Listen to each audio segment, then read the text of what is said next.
Charlie Bolick, you're a verger. Yes. I had never even heard the word before I came to the Episcopal Church. So tell me what a verger does. Quite simply put, a verger is someone who loves the church and serves the church. We aid the priests in the liturgical and caring of not only the building, but the liturgical part of the church as well. So our training is extensive and very inclusive. We work at the behest of the priest in charge. So whatever he needs, we are a toolbox for him to use as he so pleases. Assistant.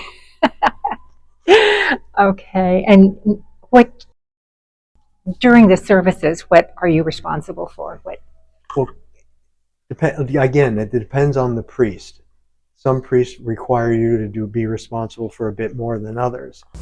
And here at St. Nicholas, you're responsible for lighting the candles, leading the procession, choreographing the service, and whatever Father Mark Andrew decides you need to have done that day.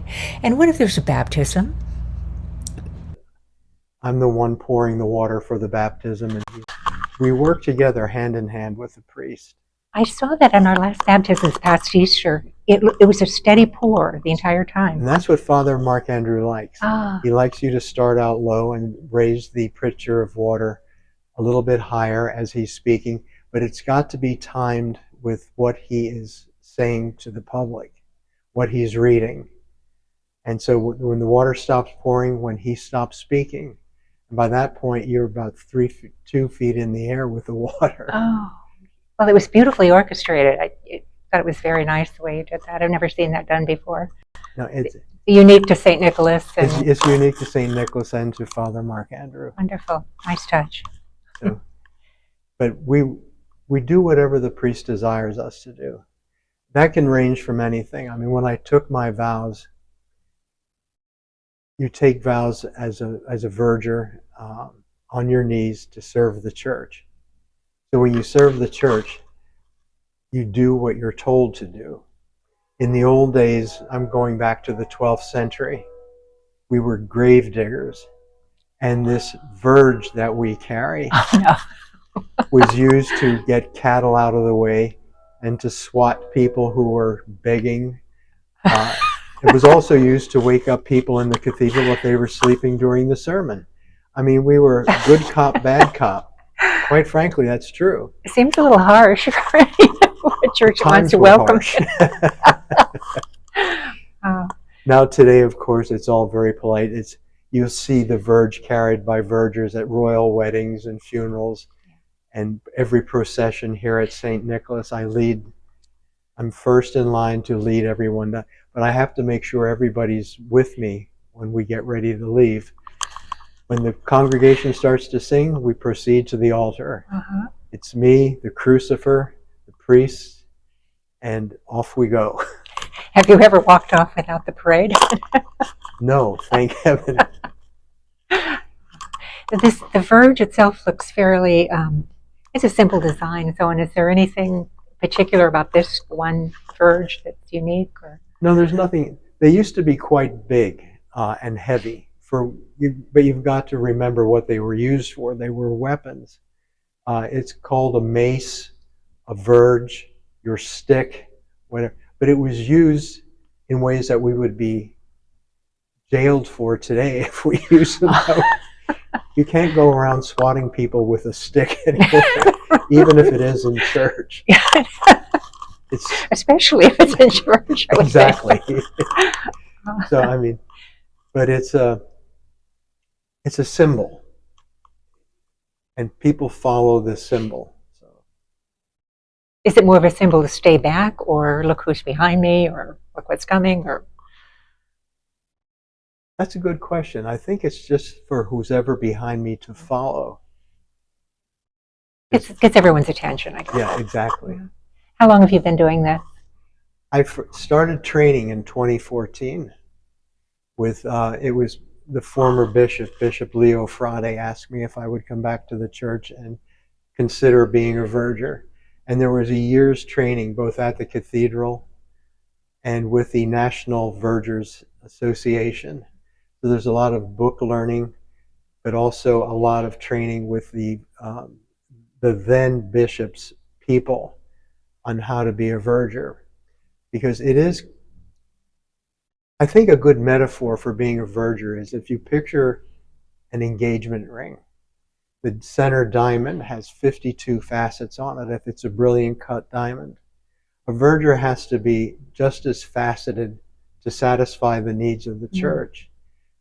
I had, for example, served one canon, and when she came to visit, she would like to serve communion, but she would stand in the front and serve the host. I would serve the wine, but as the person or persons were approaching her, I would whisper the names of those people to her so she could use them. She did not know who she was visiting. Yeah. And there is we carry in our wallets at all times this little piece of paper. And if the priest or bishop is performing, let's say, a baptism and he gets lost on it, like we know that page 427 in the Book of Common Prayer is for marriage. Page 823 is for the armed forces. Page 829 is for children. 408 is the blessing of the bread for communion. But if a priest or bishop gets lost, we have to know what to whisper to them to keep everything flowing.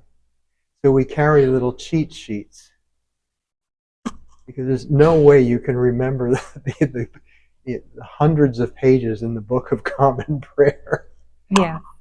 So, Good idea. It's little things like that that make you of service to the priest. Yeah. Even if it means ironing the communion linens, you do it. Polishing the vessels, you do it. No matter what it is, what the priest needs, what the needs of the church are, is what you care for. Well, it's a step like grave digging, would you say? And now today, grave digging would be something else that would have me put in the slammer. We roll with the times. Something else I've noticed is throughout the liturgical calendar, the priests wear the most beautiful colors for different seasons that we're in, different observances. You're always in black. What's up with that?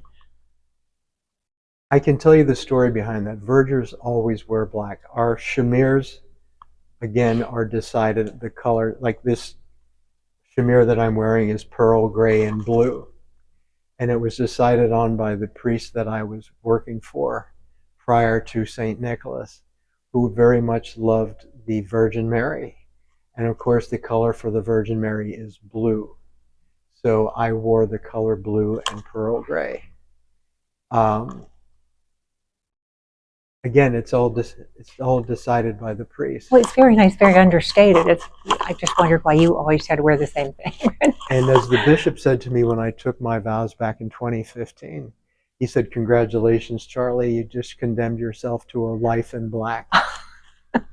So no matter what the priests are wearing, the priests go with the liturgical colors of the times, Lent, Easter, whatever. Me, I'm always in black. And the shamirs will be different. If I was at the cathedral, my shamir would have sleeves and be a lot more formal. My mace would be a little bit bigger as well.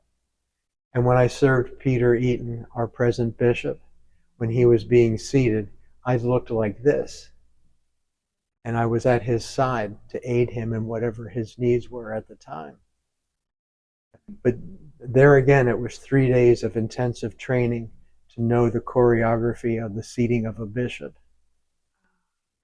It seems like it's equally a huge privilege and a huge responsibility. It is. It is both. Again, it all is based on your love of the church. Mm-hmm. If you are truly in love of the church and want to care for it, you do it. It is a pleasure. I mean, quite frankly, me, I was always drawn to monastic life, which meant serving God very quietly within a monastery. When I'm working in the church, it becomes my monastery.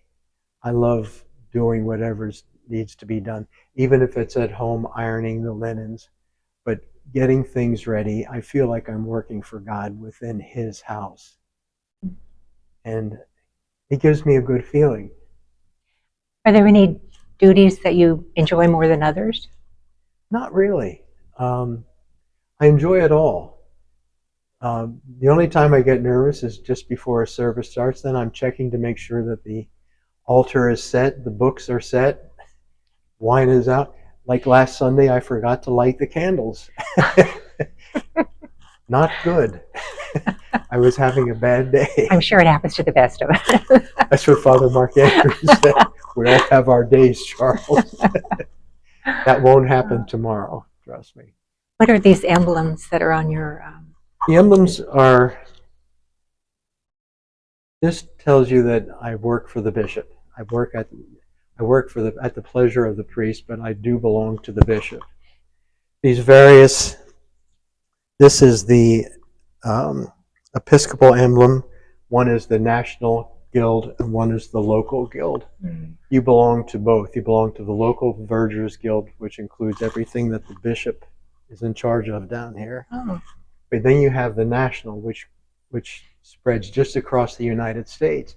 Now England has its own Vergers Guild because we stemmed from them, but I think it was in the not too distant past where we have our own guild now here in the United States. But the English Guild is where we sprung from. So these emblems tell you all that story. So it goes back to the very early church. There's no empirical data to support the fact that we were alive and well in the 12th century. However, in 1533, when King Henry VIII broke with the Roman Catholic Church and became head of the Church of England, that's when we evolved from. That's when we can safely say that we began. And that's when we were leading the procession of the church through the streets of England as they were in the 16th century. Not quite as lovely as they are today. And that's when the mace came in handy, the verge came in handy for clearing the way. That's what you did. Yes. But then also it was during that time, during the history of Henry, that we were the grave diggers. We cleaned the church. We cared for the church. Whatever was needed, we did. And you still do. And we still do. It evolved with the times. It's much nicer today than what it was. But we still serve the church in whatever is needed. Is there anything you'd like to add? Anything you hadn't? It's given me a purpose. I think everybody in their life needs to have focus and a purpose. As I said, I was always drawn toward a monastic lifestyle. But having spent time in monasteries, quite a bit of time over my lifetime, I find it much more enjoyable to work with people out here in the real world, for lack of a better term, and to serve the priest and his duties within the church. This makes me happy. We're happy that you're here. We're blessed to have all the things that you do for us, for our service and everything else. Okay. Oh, Charlie, I really appreciate you talking to me today. It's been such a mystery of what a verger is and what a verger does. There's so many mysteries I'm learning about in the church. It was a pleasure to talk. It really was, because no one ever asks what you do. And it's different from church to church. You don't really go in to assume any set of duties because, as you know, here we have people like Cheryl, who's in charge of the sacristy. We have Doreen, who's senior warden. We have volunteers who do other things. As a verger, you may be in charge of all these things, but you have to be exceedingly careful not to step on toes, because these people have been here a lot longer than I have. So you work with people, not the only person I work for is Mark Andrew, and we work with the congregation. And you do it beautifully. Thank you so much. We're very grateful and blessed to have you. Thank you so much. Thank you.